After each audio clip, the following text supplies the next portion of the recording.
بسم الله الرحمن الرحيم، وبه نستعين، والصلاة والسلام على أشرف الأنبياء والمرسلين سيدنا محمد وعلى آله وصحبه أجمعين.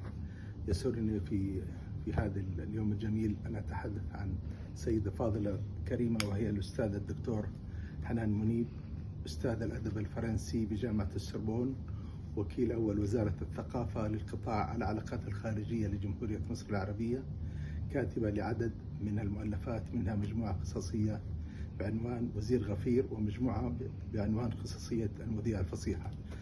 لقد حضرت لها محاضرة قيمة جدا في جمعية الثقافة والفنون في مدينة جدة، وقد أثرتنا سعادة الدكتور معلوماتها القيمة عن أهمية الترجمة في حياتنا اليومية، وفي بالذات في التعاملات الرسمية بين الدول وبين السفارات، ومدى أهميتها بالذات في العهد الحاضر. وأنا أتمنى لسعادتها كل التوفيق والتقدم والازدهار وتحقيق أمالها المستقبلية بإذن الله.